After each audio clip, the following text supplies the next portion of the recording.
Welcome to the Oh Brother podcast. I'm your host, Dan Smith. Alongside me, as always, is my brother from the same mother, Mike Smith. How you doing, Dan? Doing good. Another week gone by. Here we are again, man. Pretty soon summer's going to be gone. I'll be okay with that, given the record temperatures lately. I know. I don't know. I couldn't take the humidity down there anymore. You know, it's interesting because it's actually been more of like a scorching heat this summer. Yeah. The humidity, maybe I'm just acclimated to it, but the humidity hasn't seemed as bad. And in the last few days, it's only been in like the high 80s, which, you know. When's the last time I was there?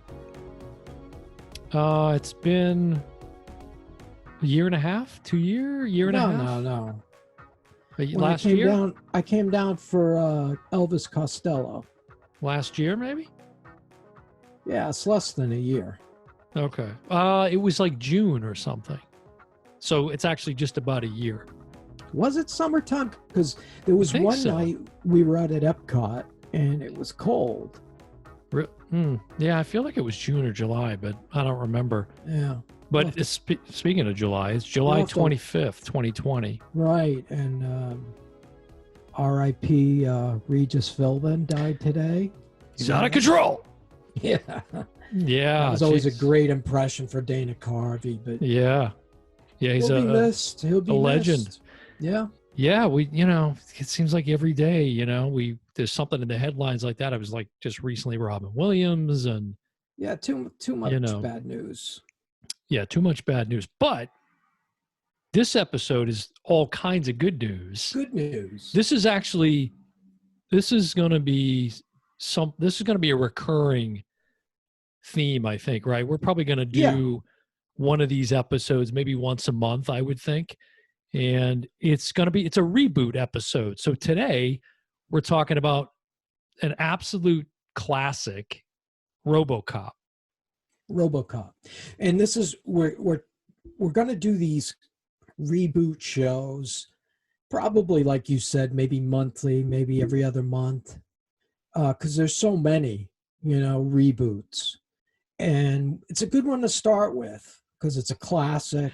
It's interesting, we actually it wasn't really a post, I was replying to a post, but it was young Wonder Woman from the Wonder Woman movie. Right. And I can't think of Wonder Woman 1984. Yeah, I can't think of the girl's name, the young girl's name, but whoever manages that account liked the post. I was like, oh, that's pretty wild, And it's a shame because that's gotten pushed back along with Top Gun, like so many Bond. So many movies. Halloween. So excited. Yeah, the Bond movie looked so good. Yeah, and seems like we literally due to come out. I was going to say, it seems like we should have seen that already and been talking about it. It was. They were like coming May. I think it was in May. Yeah. And he was on. Daniel Craig was on SNL, and he was promoting it. It was like the next week it was going to be on, and then we get hit with the virus. So. Before we get into the episode, there's a couple of things I wanted to mention to you. One was, and you'll appreciate this, even though I know you didn't go back and watch Time Cop, but that aside, last night I watched The Killing. Oh, what'd you think? It was good. It's funny because that was on your top 5, right? That's from our first episode. That was top one of your 5. Top 5. Yeah. So when did you first come across that movie? Recently or a while ago? It's been a couple of years. Okay. When Criterion put it out. Okay. And I was, it was like about a year ago, maybe, or 2 years.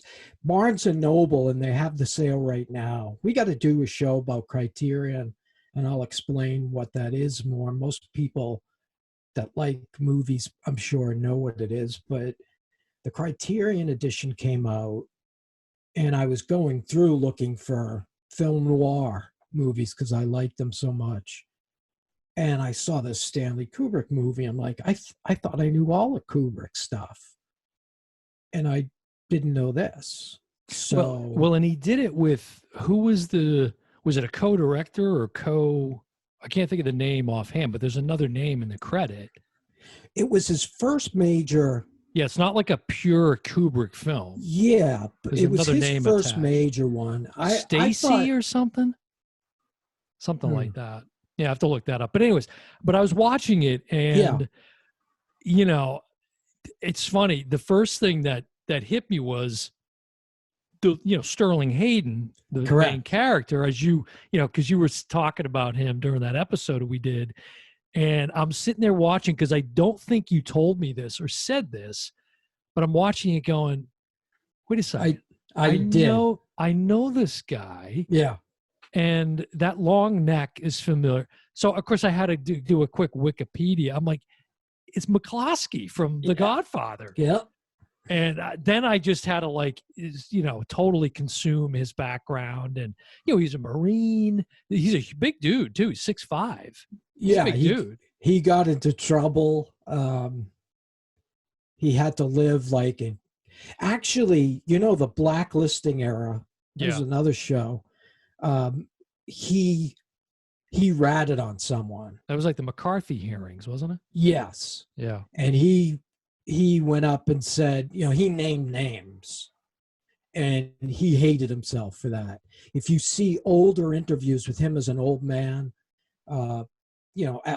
after The Godfather, he did these interviews just ripping on himself, like what kind of scumbag names. And yeah, I think he passed away, in the 80s, maybe, I want to say. Yeah. He's done, you got to watch his stuff now, because I think I've watched every Sterling Hayden movie. It was, there was a couple of laughs in that film that, I was like, okay, but if you failed to tell me that George the Animal Steel made a cameo in that film. That's right. I had no idea.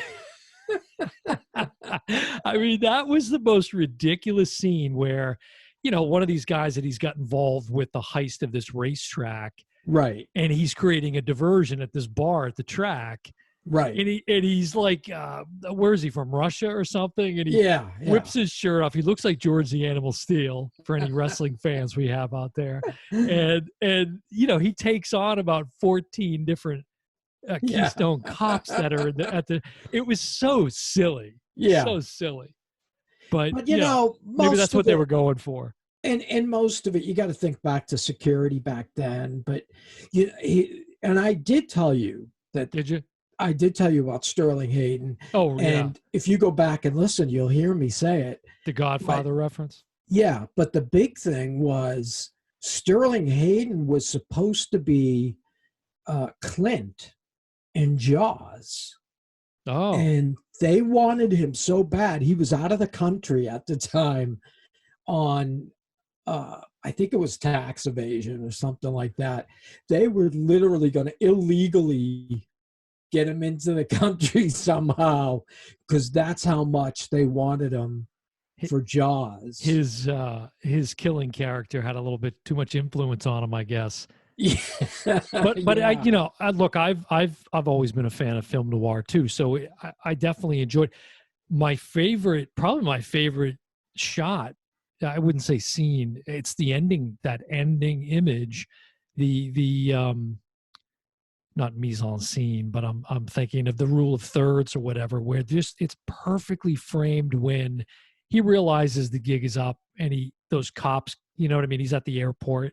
In the money's and when the two cops come out of the doors from the terminal, and in the middle of the frame is the airport worker that right, just that's just a classic, and that's classic Kubrick too. Correct. All of his films are so beautifully structured. That's something I've always been a fan of. But do you see, it wasn't a psychological Kubrick kind of film.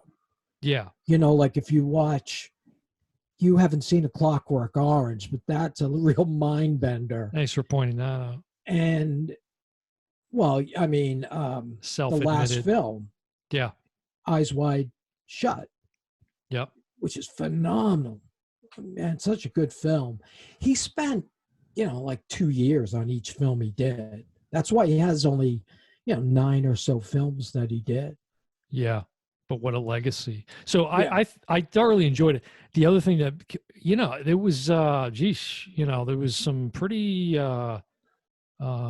racially charged language in that film. Of course, I realize it's like 1956, Right. but I was like, whoa, that took me back. Ida And Lupino was in it. The who's that? woman, the blonde woman, Ida Yeah, Lupino. the women of that era, they are just stunning on And camera. she has, in fact, I just ordered it from like Scream or Shout, the Ida Lupino Directors Collection. She became a director, one of the first female directors of a high caliber. Yeah. And I'm waiting for that to come. I can't wait to Now dig she was into. the main female lead. Yeah, the one with yeah. and the other guy. She was in cahoots with her boyfriend, cheating on the Yes. husband. Yeah. Yeah, and the husband. And the husband I know. So where do I know him from? Of course, he's very famous. He's been in what's his name? John Elijah Cook Jr. Okay. His name. But what do I know him from? I like everything. He always played a Weasley character. Yeah. Like he did in The Killing. He's so good at it. Two things too, just references. The guy that played her, fling, her boyfriend on the side. Yeah. That's look at with 3D is in the house, original folks. 3D is in the house. 3D's in the house. It's our logos come to life. I love that. I love it. All I need is the Clockwork Orange. Yeah, shirt. just kind of fix your neck a little bit. I can Crook take a little. my neck. Let me get one of these kernels of corn, put it in my earlobe. Yeah, there we go. Yeah, like you're tossing it. Yeah, that's great. These things hurt my eyes. God. Now you said those were from a Jaws box set or something? There was, God love the TV companies that have tried to get 3D to catch on forever, and it just hasn't. Not happening. But a few DVDs come out every once in a while in 3D. Yeah. That was from Friday the 13th 3D. Oh, I think remember in Guilty Pleasures we talked about what were the movies that I did? Fatal something. What do you mean? That you one did? Of the movies that was my guilty pleasure. Oh, and the guilty pleasure. Fatal Destination. Final Destination. Yeah, right. There was a pair in the Final Destination. Clearly not on your top 5 list. You don't even remember it. I couldn't, and we did it last week? Yeah, a couple of weeks ago. But the other character, so the boyfriend, gosh, he reminds me of, except for he was a pretty buff guy, but it's terrible. I keep forgetting his name. Hulk. The Hulk. The Marvel Hulk. Who's the actor? Mark Ruffalo? Yes, thank you. Oh, okay. He almost a doppelganger for Mark Ruffalo. Yeah, right. Very much reminded me of Mark Ruffalo. And then, God, that guy that played the sniper that kills the horse. What a goof. That was so goofy, dude. Dude, recast that now, John Turturro. It's got John Turturro written all over it. He talks like Turturro. What was it to talk? When you see him, he's in a lot of movies by John Cassavetes. John Cassavetes, he was like a friend of his, but it's John Turturro's dad, I think, because he talks the same way. No, you're speculating. No, I'm kidding, right. But you get to love that character. Yeah, very, very. That's goofy. like not a character. That was like not acting. That was him being him. So weird. So weird. If you see him in Cassavetes movies, he's just weird. But just I enjoy. Weird dude. I can see why that's on your top 5. I love, again, that genre is awesome, and the narration was great, and I just I enjoyed it. I almost picked a film, another Criterion movie, and you should get the Criterion. The physical copy is The Killers. Right. which is by Seidelmack, the director. Anybody that tuned in certainly didn't tune in to hear about all of these No. films. But one more thing before we get into RoboCop Yeah. is, you know, we've been week to week and even shouting this out on a couple of the episodes, but you know, we've been incredibly excited and grateful to see our listener base expand and increase. And you know, we would be doing this if nobody was listening, quite frankly, but you know, it's pretty neat. And we've had someone that's been listening in France. Yeah. And well, I have some bad news. Oh no. Yeah, as it turns out, no, not Regis level news, but this That was a not, mistake. it's not a listener.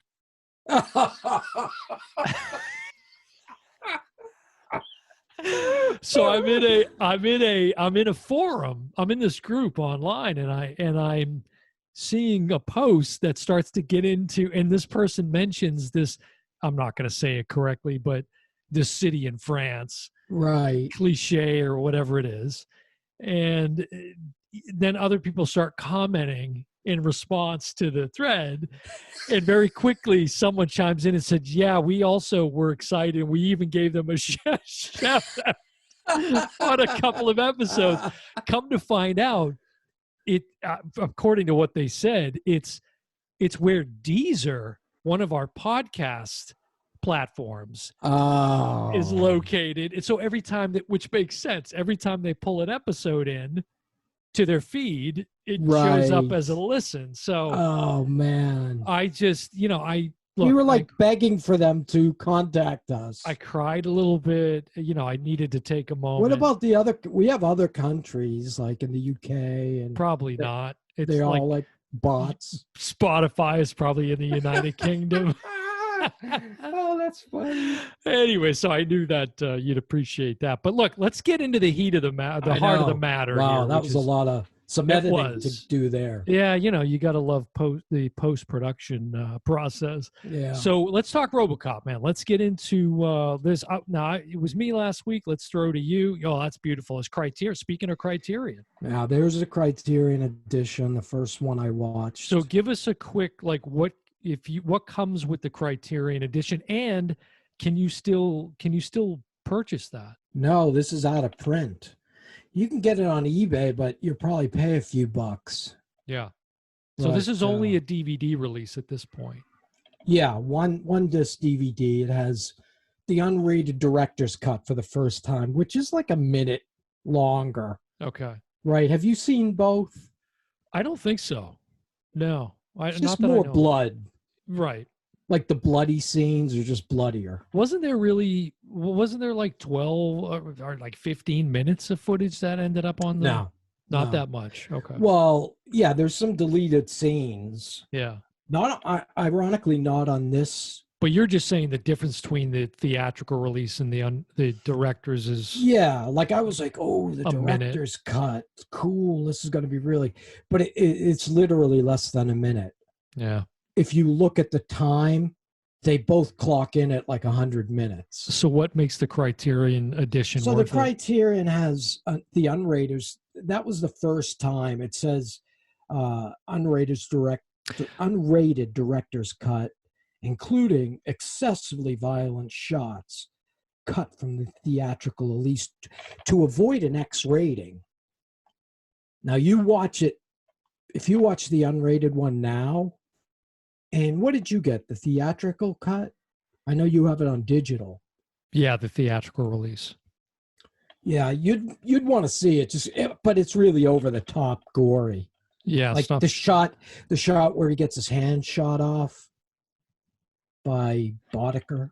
Yeah, that's like, it's like they stay on his hand the whole time. It's pretty brutal. So I also want to say, if you're not currently following us on social media, make sure that you do. You can find us on Twitter, Instagram, Facebook. We got a Facebook page. We also have a YouTube channel, which you're going to see some of this content on there, on that channel. We started to push out some video clips from our podcast. And, subscribe to us on YouTube and hit the notification bell so you can be notified every time we push out new content there. On social media, you can find us at OB Podcast. So it's at OHB as in brother podcast. You can also email us. We'd love to hear from listeners. You can send us an email at OB Podcast, again, OHB as in brother podcast at gmail.com. And we have a listener line.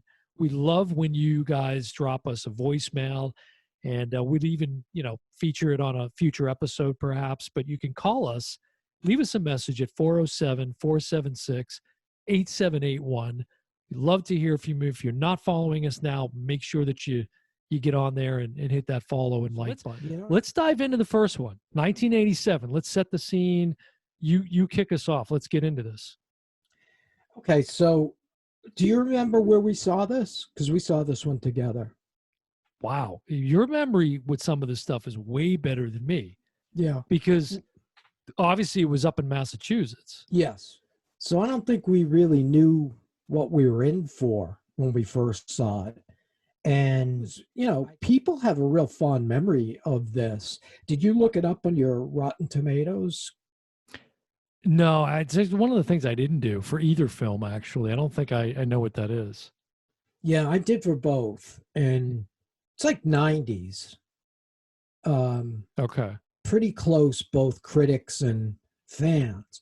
But if you go to IMDb, look at that rating. Kind of interesting. Uh-huh. Which we'll get into my kind of take on this as we get going. But what about your first impressions? What do you remember?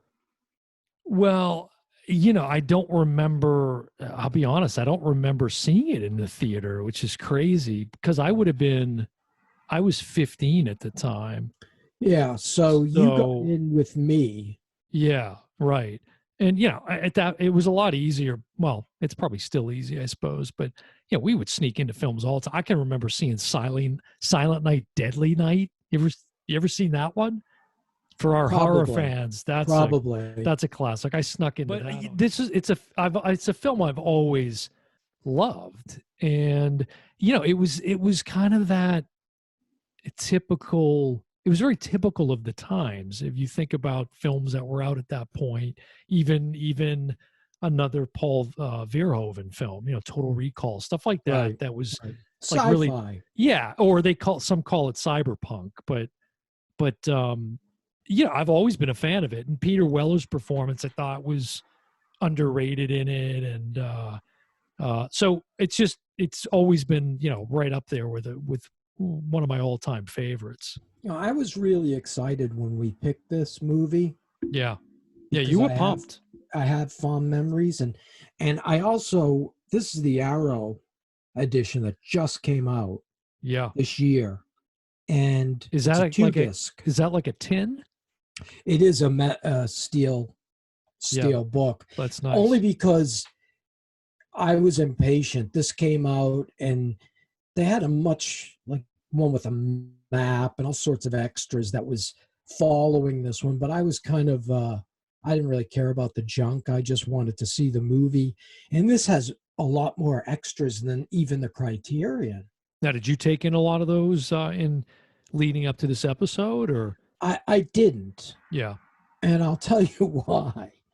When I put the movie in to watch it, I'm thinking, okay, this is the new remastered from the original 4K, whatever. It's not a 4K, but it's from, that's kind of a weird, we're going to have to get into that too for the techno people, but it's remastered from a 4K. It's not in 4K, but it was taken from the original. Right.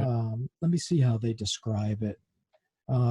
It says 4K restoration of the film from the original camera negative by MGM. And this was an MGM film. So I was really excited to see it in, super high def. And dude, it was so grainy. I was totally bummed. Well, but the film is grainy. I mean, the film is dark and gritty, so I don't know how much of that is I'm sure you're right to a degree, but for No, anybody that's not a cinephile or whatever. yeah, and I went on and I started to look in some forums like you were doing, and people were saying, "Oh, he kept," because it says on it it was approved, like Criterion. If the director is alive, there's always a seal on Criterion disc that say approved by the director, and the director has to watch it and say, this is the definitive cut of the film, and that's what it said. So when I went into the forums, people were saying, well, yeah, it's grainy, but that's the way he wanted it. That's the way Paul Verhoeven shot it. Which makes sense given his Right. style. And although, when it got into the futuristic stuff, I thought, well, that doesn't really fit. But it bothered me so much. I really did not enjoy the movie. Wow. I was bored. I was bored. That's a shame. I mean, it ruined the experience for me. And then the next day, I dug out, and here I've got the RoboCop trilogy. This goes to the media versus digital. This is the trilogy, right? 3 discs in here, and this was when it was first released on Blu-ray. Well, here's the digital version right here. Is it all floating? I don't need any boxes or any stuff. But also in this, Dan, you'll like this to throw at my face. In this, I've got 2 and 3, right? But they're the special edition. I took the 2 that were in the trilogy and chucked them away. And I bought the special edition Shout versions of 2 and 3. And put them in there? Put them in here. Yeah, so look, I'm going to give you... Yeah, listen, I'm going to give you a toll-free number when we end the episode. I'm going to encourage you to make a phone call. So I have 4 boxes here. I just showed 3. Here's the 4th one, which is the reboot. Right. So, but you know what? At the next day, I played all versions of the film. Yeah. And sure enough, the Arrow version is superior. It is the best version of the film, the best quality. Well, let's get away from like the transfer and the quality of I just film. had to bring that up. Yeah, but I don't, because I want to get more of your take on the film, because I know it's a film you like, and well, I assume it's a film you like. I'm not saying you love it, but no, I always liked it. But I'll be honest, when I watched it, having seen the reboot. And I really liked the reboot when it came out. And I kept telling you, Dan, go see. You kind of weren't into it. You were like, right. I like the original. Exactly. I think it speaks to, because I was just a hardcore fan of the original. And I think that hurt the reboot. You mean my perception of the reboot? Yeah, because I think your perception was a lot of people's perception. Well, we'll get into that when we get into the reboot. But so let's break it down a little bit. So, and it's interesting. We're a week removed from the 33rd anniversary of the original. It was released July 17th, 87. But so we got Peter Weller, Nancy Allen, who was awesome in it. Right. In fact, I would have liked to have seen Nancy Allen featured in it a little bit more, to be honest with you. Yeah, did you ever see Dress to Kill? Yeah, long time ago. Yep, yeah, with Angie Dickinson. Yes. She was in that. And then, there were a lot of, Ronnie Cox, again, from Car fame, the Car fame. You remember I talked about that in our one episode, and I put that trailer out on social media. Yeah, and then Miguel Ferrer, who was just like great as this really obnoxious up and coming corporate type, and I have to divert a little bit with him. He just died a couple of years ago, which 2017. Yeah. But I know you're going to talk about it. You're going to talk about his dad. Yeah. Yeah. Okay. But I'm gonna touch on that. So tell everybody who his father was, for those that maybe don't know. His dad was Jose Ferrer, who was a great actor. actor. But Yes. his greatest performance, in my opinion, probably yours too, was Cyrano. Cyrano de Bergerac, right. Yeah, And the English version. his mother was no slouch. You know who his mother was? No. Rosemary Clooney. Oh, So, he's cousins with George. It's a whole, yeah. his lineage is pretty crazy. But so back to RoboCop. So Yeah. the one thing in rewatching it again, and I kind of ended up not intentionally, but I realized I sort of had this outline going as I was watching the first and making notes, and then ended up watching the 2014 version. Yeah. But first and foremost, it's the graphic violence. RoboCop is a very graphic film. Yeah, right from the start. Right from the start. And we could spend a whole episode just dissecting the death or the murder of Alex Murphy. Yeah. And that comes like 10, 15 minutes into the film. And I'm sure on one or more of those collections you have, they go into the whole making of that scene when he's killed, which is really the effects. The guy that did the effects, who I think did effects on like The Thing and other movies like that. But what an incredible scene. And there was a side note. They had an argument, him and Verhoeven, over when he took his helmet off. Mm-hmm. Did you read about that? What was that? I don't know if you came across it in your research, when he took the helmet off. Yeah. Because he got injured. This is when he was yes. RoboCop. Okay. And they were arguing about the lighting, how it was to be lit. They say that again? They were arguing about the lighting. Because Verhoeven wanted it really bright and the other guy didn't want it as bright. Yeah. So they literally got into such an argument they didn't speak to each other for the rest of the shoot. There was a lot of that going on the shoot. And I mean, it was actually it almost didn't get made, at least not with Peter Weller, because there was a whole thing about the suit. Right. The suit. I mean, and we can get into that. I wanted to kind of touch on the violence a little bit more. That death scene, I mean, when I first saw it to now, it's still like very jarring. And think about the suspense. If you haven't seen the unrated cut, it goes on for another 5-10 seconds, which might not sound like a lot. Right. But at that point, it's right.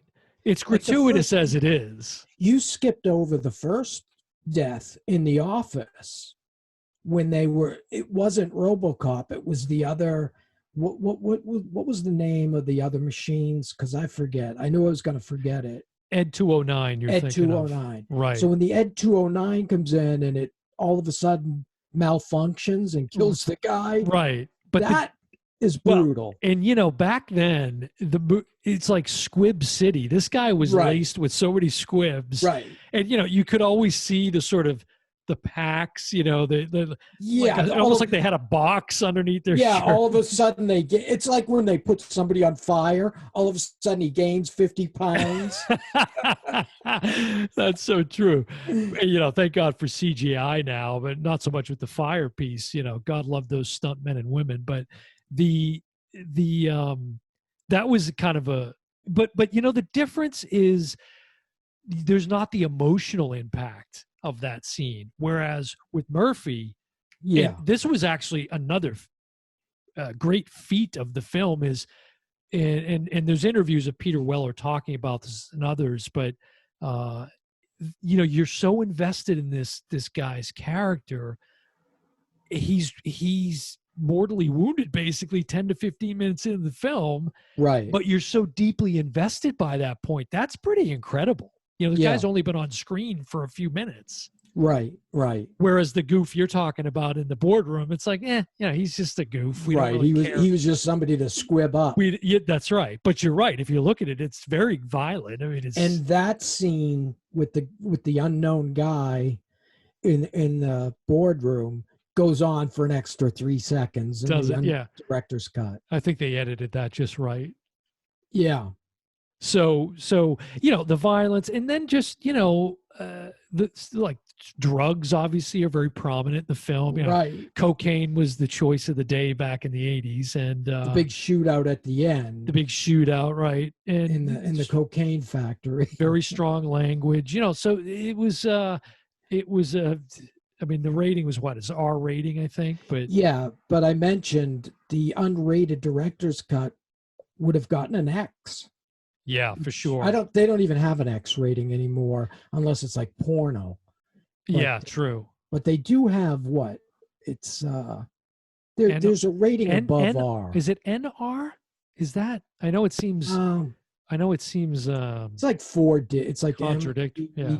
I don't know. We're not members of the MPAA, but yeah. Or whatever that is, MPR or whatever.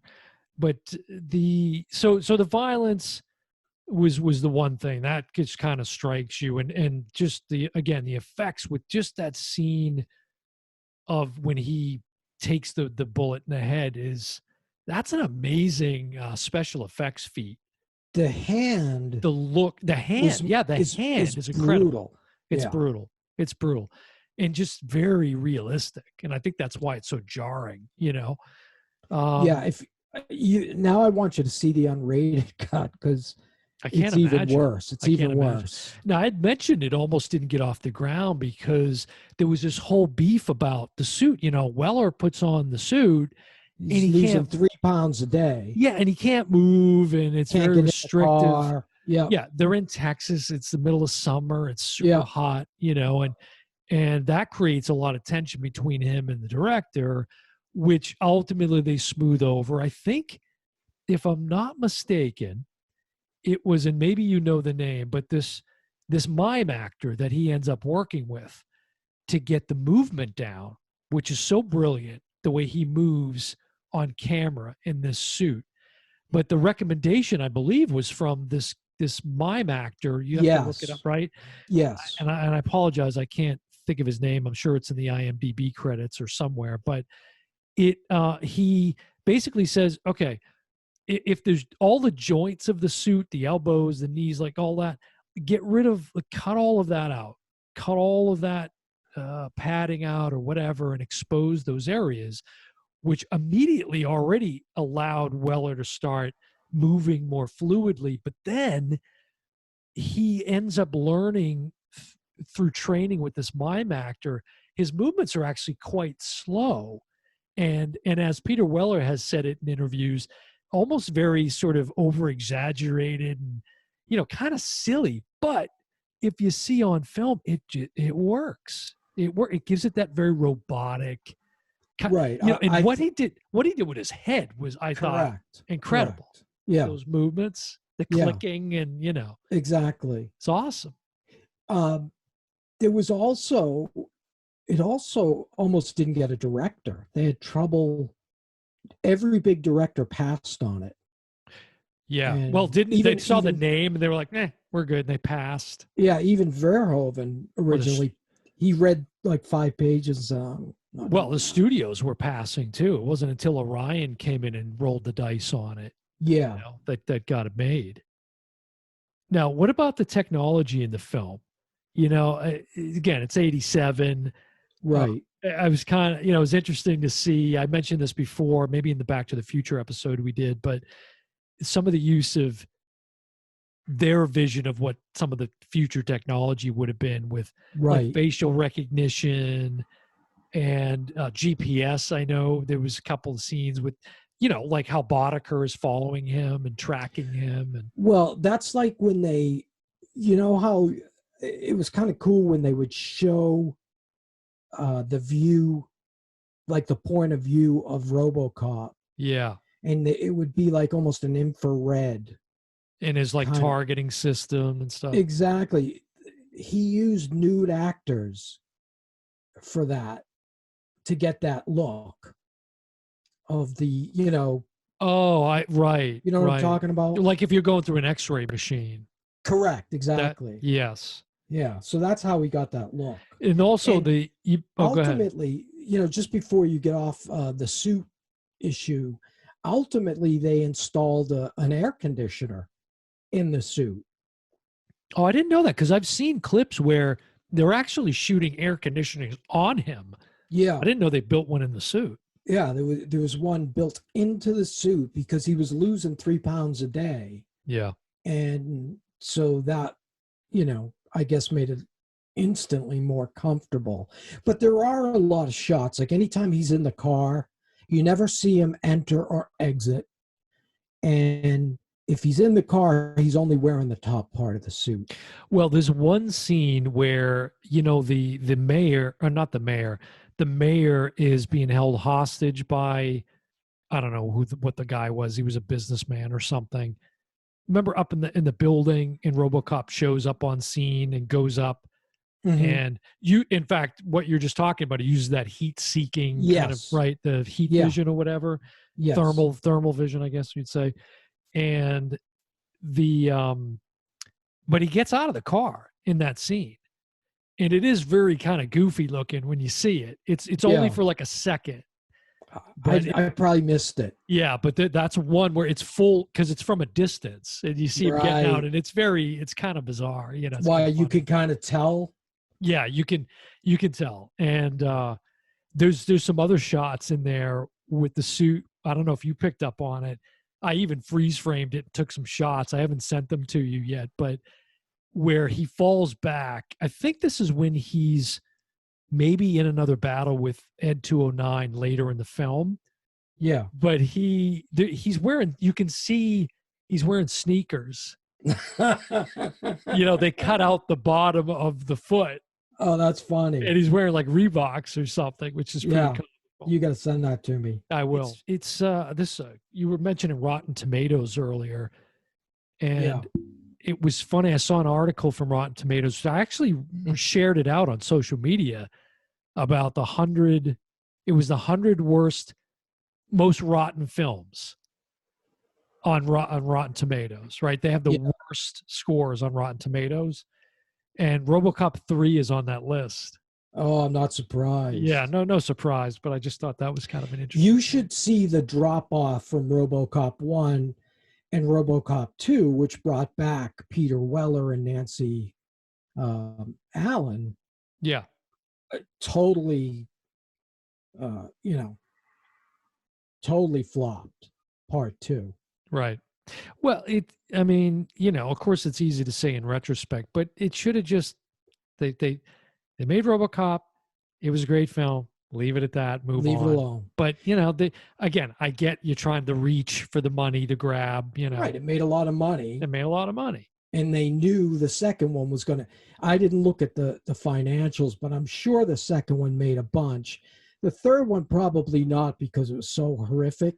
Literally, one of the few times I've seen a single digit in Rotten Tomatoes. Yeah. It was literally like either a 9 or a 6. Well, this did pretty. I mean, I don't know in comparison, but for the time, right? It was what, a budget. It was under 15 million, I think. It made about almost 60 million. Yeah, made a lot of money. It made more than that worldwide, I think, if you look at the gross. But and then if you readjust it for inflation to today, it's a decent take. Yeah, it would be right up there. Now we got to talk about some of the famous quotes, because this is one that we've quoted this movie for, since 1987 up to now.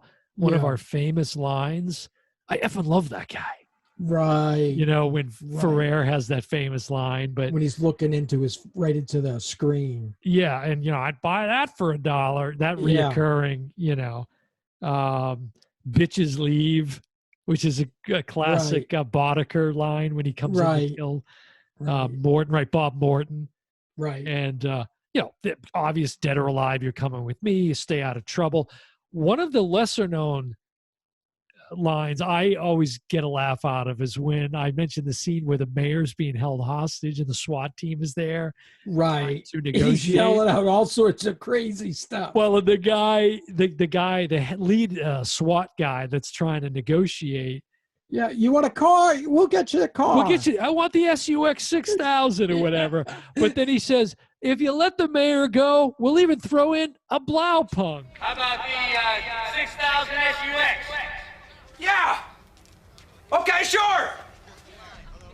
What about cruise control? Does it come with cruise control? Hey, no problem, Miller. Let the mayor go. We'll even throw in a blow pump. Yeah. so, So corny. there's something about and I had a Blaupunk back in the day. Right. But there's something about the way he says that. I love that. That's one of those guys you saw in like every other 80s movie too that was out at the time. That was a funny scene, which, you know, it was a really cool effect when he comes through the wall and grabs the guy and pulls him. Pulls him right through. But it was so corny what the guy was saying, you know, yeah, okay, just don't hurt the mayor or whatever. And he was really goofy. Yeah. Really goofy. So, go ahead. You know, when I haven't watched it for a while. Yeah. And honestly, I really felt different this time. Yeah, but you know, I think what you said at the beginning, unfortunately, I feel like I don't say obsession in a bad way, because you know you're all about the quality of film, like actual quality of film. Yeah, but even after I got over that, really, I was kind of bored. There was a that's few too bad. times I laughed, like that one section we were just talking about. Yeah, but it's a little really, slow. I was kind of bored. What could have changed that for you? I don't, you know, can we get to the reboot?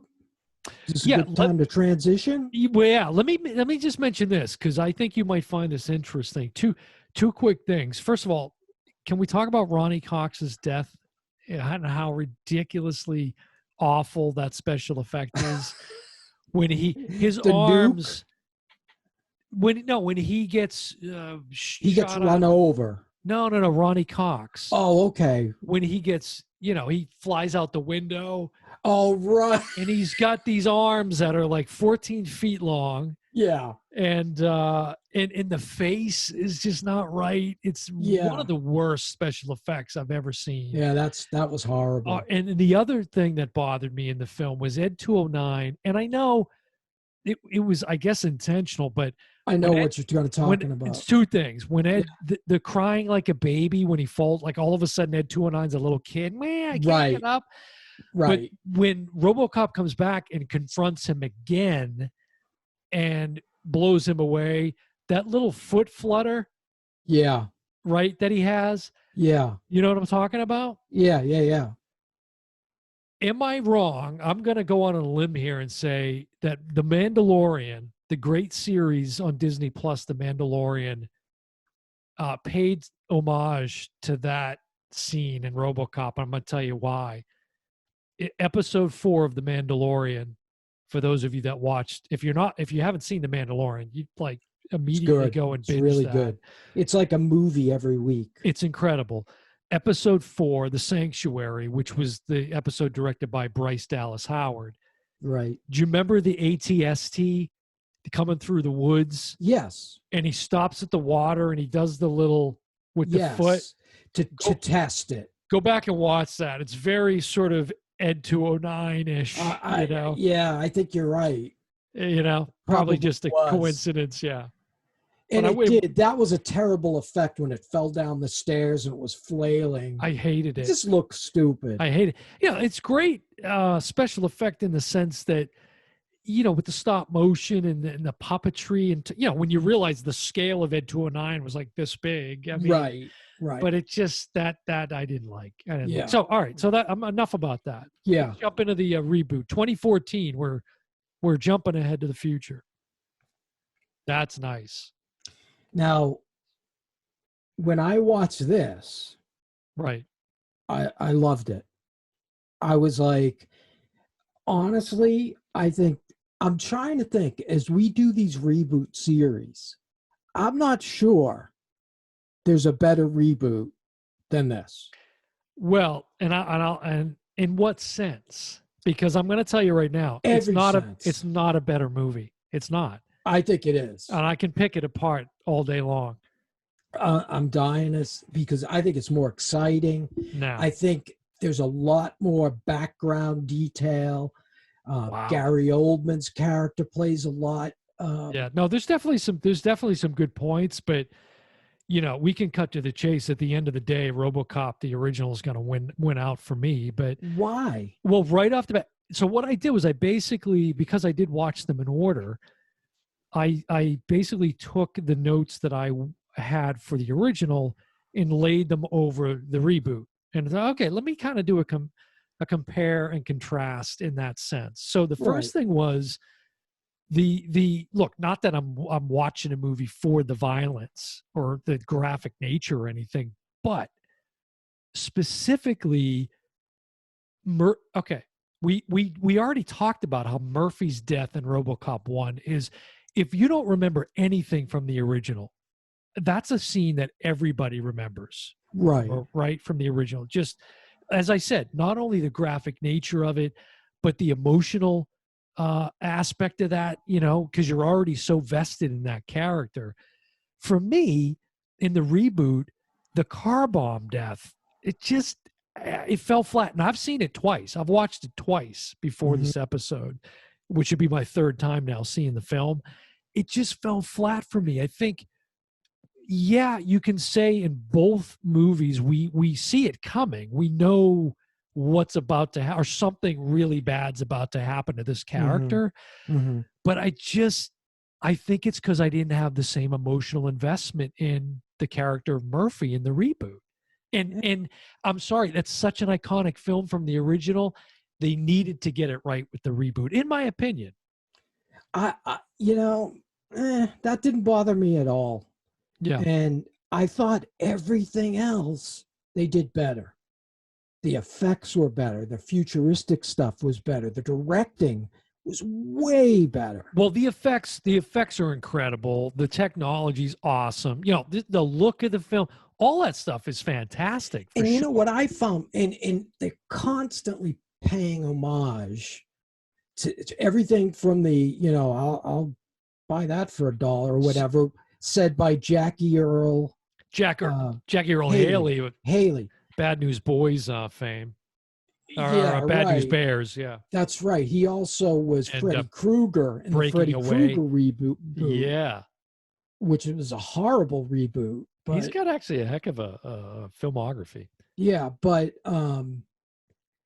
see, I thought the opposite. I thought they answered all the questions I had from the original. Like, how do they make, like they literally showed how they created RoboCop and how they kept him alive and how he was part machine, part human. But I found that fascinating. But I thought the actual the hand and the lung, that was just really kind of goofy. I thought that was a little over the top. I think they stayed on it too long, but I thought it was a cool effect, and it showed me, okay, that's how they do it. But you know what? I actually think they could have done that even more justice. I mean, you think of like Star Wars, right? In a film, I know that you've come to enjoy more and more now, and it's one of my favorites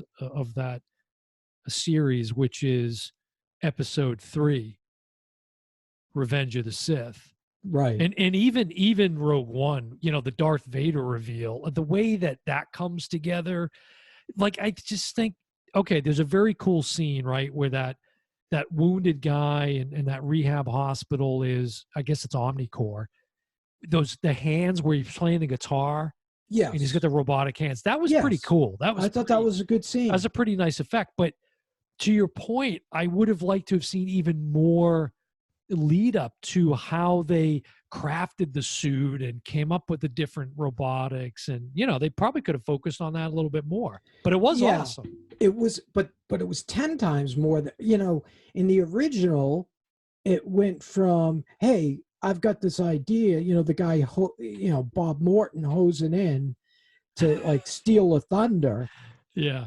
It went from that to, we actually saw the creation and how they did it. And you saw the back. And I just thought it was cool because in RoboCop, in the original, he had to sit on this, thing to keep him alive, like to I don't know what they. Well, in the reboot, he has to get plugged back into that thing too. Exactly, that's what I'm talking about. Oh, right. They showed a more realistic way of it. Yeah. And I think one of the things, what I'm shocked about is how people dislike this. Yeah, movie. and I don't dislike the film. I think, like, with the technology piece, I feel, and I even made a note of this, at times it seemed to me like, as good as it was almost overshadowing the film to a certain degree, which was weird. I almost would have liked to spend, because look, it's 27 years later. Obviously, the technology now is a lot better and filmmaking's better and all that sort of stuff. But I wanted to get more, ironically, with a film that's so tech heavy, I wanted more exposition on the characters, like his relationship with his partner. Like that didn't, like, where is that? And even yes, but it was replaced with the relationship with his wife. Yeah, right, and his kid. There was a lot more of that. I mean, I don't remember seeing the kid in the first one. Oh yeah, he was in it. One scene. Yeah, actually, cool scene where they recreate the photograph at Halloween. Yeah, it was pretty cool. Yeah, but no, you're right. Yeah, I take that point. And nothing is cooler than RoboCop on a bike. Okay, I'm so glad you said that, because to me, you've got Michael Keaton, you've got Gary Oldman, two just supreme actors, two of our favorites. Could make any movie good, and almost, in my opinion. Yes, but. So that's a given. And Samuel L. Jackson, and I've never been a huge Samuel L. Jackson fan. I liked him quite a bit in this film. Yeah.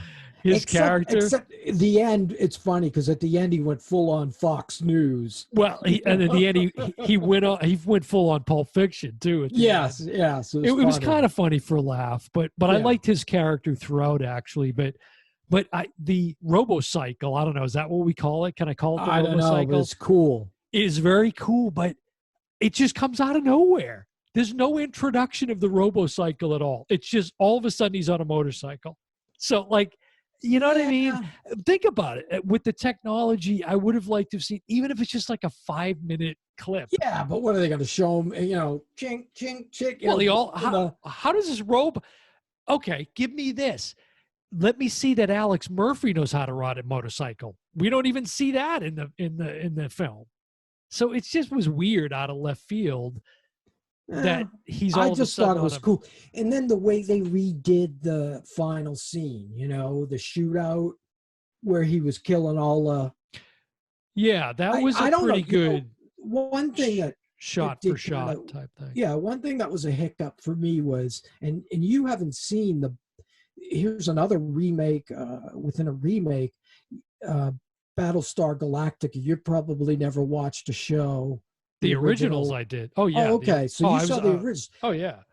They remade that so really good on Sci-Fi Network. Oh, hugely I'd popular. highly advise you to watch that, because that whole series. I was big into Buck Rogers back then. Yeah, and so what was the point? Oh, the point was the robots that weren't, human, that he was fighting in the shootout, which was a great homage to the drug warehouse. It was. In the second time I watched it, I was like, oh yeah, it was even, I could see stylistically they were kind of going for that. Right. It worked. And there was several times, and I didn't note them down, but there were several times that the directing really had an impact on me. I was like, wow, that is like, even at the end, think of the end shot when they were on the roof and he got shot, and Michael Keaton's already dead now, and they pan up from the top of the building. They go up to like the moon. Right. I don't know. That was just a great effect. I mean, that's not a crane. At one point they had to cut it to the point where it was like a digital something or other. But at first they're craning up. And I thought that shot was awesome. There was a lot of good shots like that. I thought the way they showed how it fed the information into his suit, and he could drive down the street and, just at a glance could and tell who was a criminal, and I know. And I thought Kinnaman, like when he was first being brought out to the public to be introduced, and he started freaking out, and they had to sedate him. I thought that was some good acting. I didn't know Joel Kinnaman from anyone when I saw this. Either did anybody else. Yeah, and I think that was one of the things that hurt it. When I heard they were doing RoboCop, and I heard Michael Keaton, I was like, "Oh, cool! He's going to be RoboCop." But but I like Joel Kinnaman's performance, and now he's doing fine. He's I didn't particularly have an issue with him in the film, and I was dying to see a second part to this one. Like it was planned, and then they scrapped it, and then there was RoboCop Returns was planned, and I don't know if you know any of the details of that, but they lost the director. But they still had Ed 209 in this one. They had their own. They had They had EM 208 as well. Right.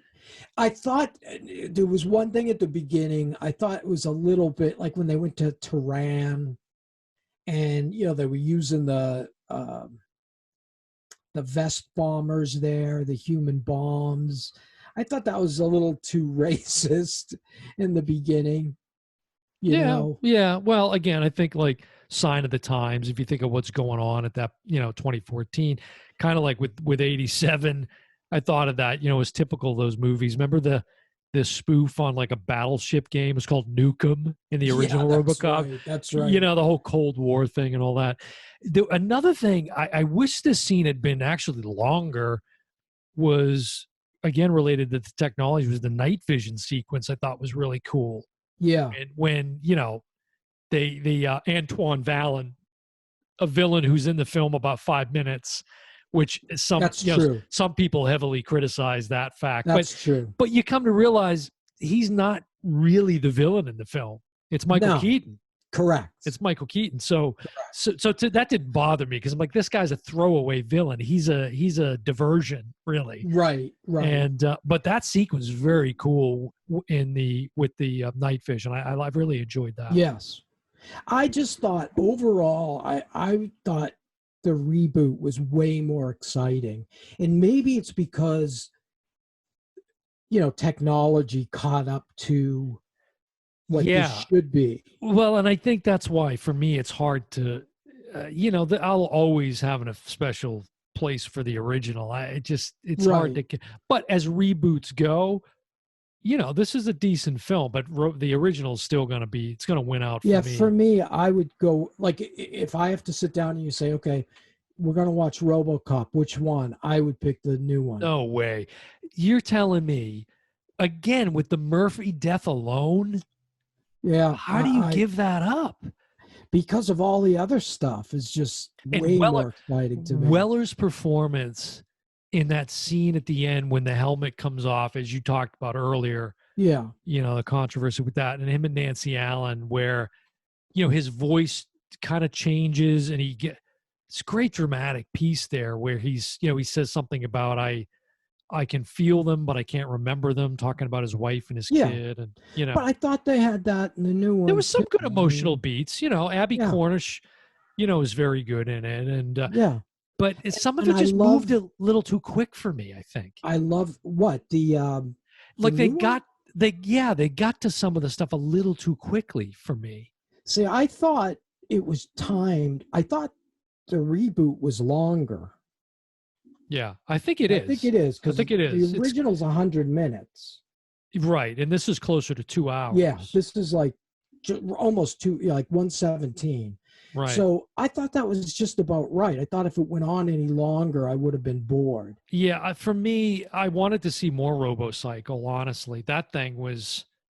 Anytime you get on the cycle, I was loving it. I don't know how deep you went into your research. Did you find RoboCop 4? No. It was a RoboCop 4. Well, yeah, but I didn't really delve into those. Yeah, I went looking for it, and I found... Did you see our RoboCop remake? No. Like a bunch of fans, because the remake was so bad.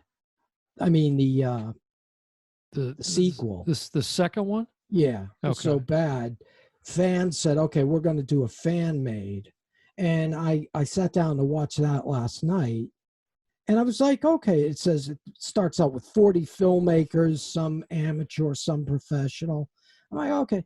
Oh my God, 5 minutes in. Oh, shame on remember you, fans. Conan used to do the mouth, like he'd have a face. Oh, they were doing that kind of bit? Robert, yeah. He would do the mouth. That's what they were doing. You'd see Peter Weller's face. Hey, hi, somebody doing his mouth. Oh, yeah, it was that bad. Is Rob Schmeigel? Yeah, Robert Schmeigel. Yeah. Yeah, it's some missed opportunities in it. I really feel like you said they answered everything, but the car bomb thing, the death. Well, I guess you call it the death, but I don't know. That didn't bother me at all. It could have been better. It just could have been better. And I mean, you can look at it and say, geez, I didn't care about him at all at that point.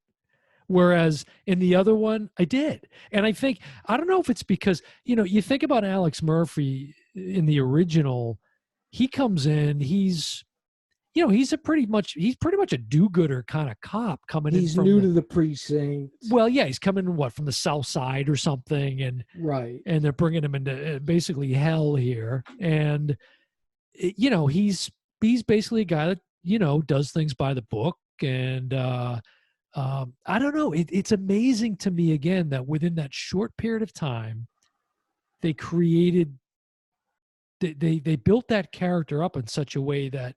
Yeah. When that death scene comes, man, it's horrifying. It's horrifying. And you know what? I will say it's also a credit to those other actors. Obviously, Clarence Boddicker, help me out with the actor's name. God, it escapes me. Oh, he's from that 70s show. Exactly. Geez, that's terrible. Yeah, I know. But that whole group of guys, yeah. There's a really good documentary. It's got to be on one of your collections, I would think. It was a fan funded documentary, if I'm not mistaken, called, I think it's just called RoboDoc or something. Yes. Is that right? Do I have that right? RoboDoc, yeah. Okay. And a lot of good interviews with each of those actors, and the guy that plays, the guy with the laugh, yeah.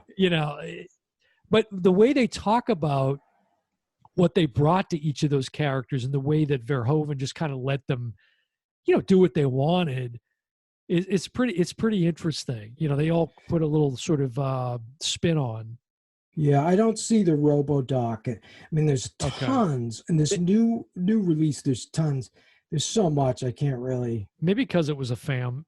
Yeah, probably. Thing, this is all studio. It's really good. It's short. It's maybe 15, 20 minutes long. It's not very long, but it made me appreciate some of those other performances, that were kind of on the periphery. There was, and some of the stuff was kind of silly.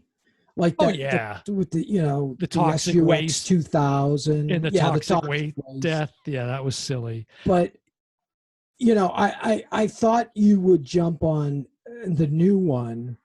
Yeah, I thought you would jump on how it was so. They tipped pretty early that the chief, the woman, her name was Karen something. Well, no. I appreciate that. I don't pick up on some of that foreshadowing as much as you do, because I didn't. Oh, okay. When I watched it again, I was like, right. Oh, how did I not see that? Yeah. But I hadn't seen it in probably, 3-4 years.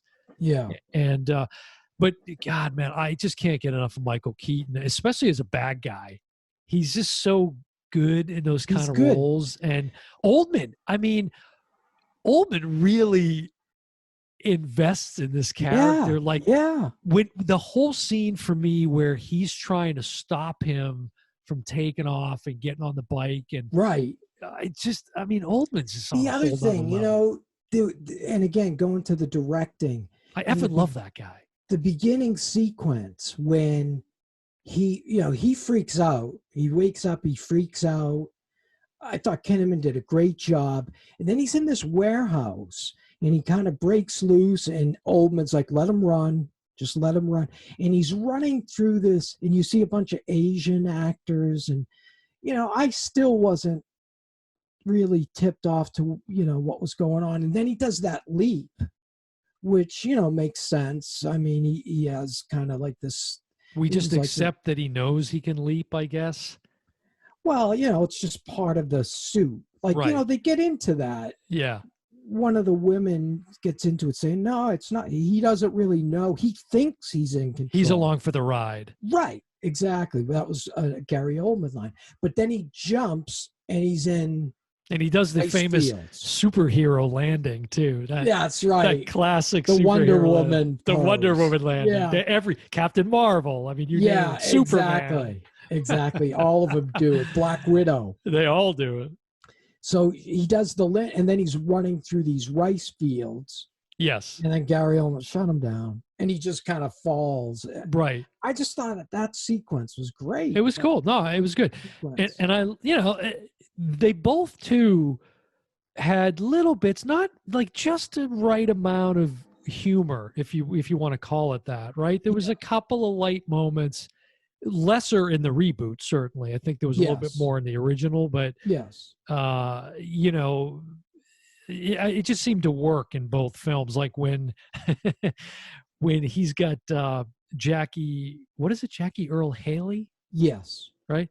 When, they're going toe-to-toe in the warehouse for training. Tin Man. Yeah, Tin Man was the first thing, which was funny. But then when he gets him down, he ends up stunning him. Yeah, that was good. It's pretty funny. They let him do it. I really, as we go through these reboots, I'll be curious if there's a better reboot we come across. I'm going to go out on that big of a limb. Okay, that's interesting. Being the first reboot episode we're doing. I'm going to go out on that big of a limb. And if you are a glutton to the point where you're still listening to us, we want to hear your take on these films. What is in fact, I'm going to put out a poll on Twitter.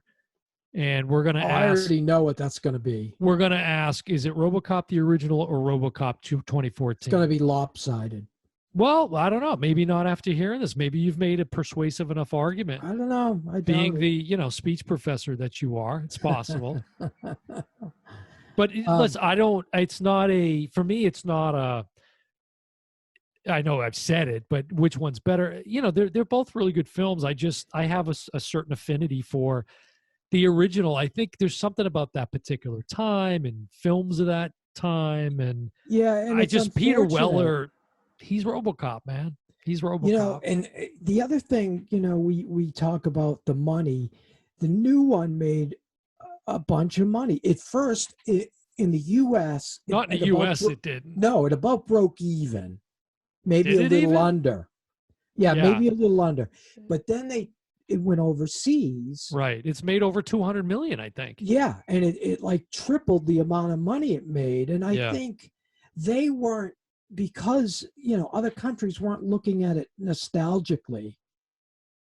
They just went, hey, this is a new movie, sci-fi, action. I don't know. I mean, Verhoeven's a foreign director, so I don't know. But yeah, that's possible. We're kind of robbed a little bit because it would have been shooting right now, probably. RoboCop Returns. It's still on the docket somewhere, but they lost the director, and Peter Weller was going to be in it. Oh, he was coming back. I don't think he was going to be a RoboCop, but he was probably going to be a character in it. I haven't seen Peter Weller in any of the extras or. For what? I almost feel like he's distanced himself. No, not at all. From the original? No, not at all. I didn't see any things with him. Oh, he's all over the place. And in fact, I saw a very cool guy, like, I think his name is Harry. I'd give him more of a shout out, but I can't remember the name. On YouTube, I found this one. They must have done a screening of the original. This is I think it was only 3-4 years ago. somewhere around there. And, or maybe it was around the time the reboot came out. That would make sense. There was a screening of the original and they're in a theater and it's just Weller with this other guy there, this guy, Harry, I think. And Weller's just, you know, going on and on about the making of the film. Good. And and he's very, what a bright guy when you listen to him. He's so studied and very intellectual. But it's cool to hear him talk about it. And, you know, he's very candid about how it kicked off and it was very contentious. But then eventually they just kind of found their groove. And and then I think when they premiered it, it got such a good reaction. Yeah. I mean, there's, you know, it's funny because there was always like an internet rumor that they were going to make a statue of RoboCop for Detroit. Oh boy. And they like did. Rocky, they eventually did. Yeah. So. Well, all right. Hey, listen, it's a good one. You know, we agree to disagree somewhat, but again, I love the reboot. It's a solid film. Yeah, I really like it. You know, two solid films. Again, RoboCop, the original, that's always going to win out for me. But yeah, as you say, the reboot's a solid film, and you know, look, you got Michael Keaton and Gary Oldman. That's about all you need to tell me. I know. You know, but like it. But I agree with, you know, most of what you said, the technology and all that. The same theme music too, which was kind of cool. They kept that. You know, it was a little updated maybe, but yeah. That's a great theme. It's a great theme. Yeah, really good theme. Well, I enjoyed it. This is a good first one, and we'll have to, you know, maybe if you have an idea for another reboot episode, again, drop us a comment. Let us know. We'll, whatever it is, be more than happy. You know, we haven't gotten in any really foreign films or things like that, so I'd love to hear from the listeners and kind of get, you know, take us outside the box a little bit. We're open to anything. Well, that wraps up another episode. I've been your host, Dan Smith, alongside my brother from the same mother, Mike Smith, and we will see you next time. Bye, everyone.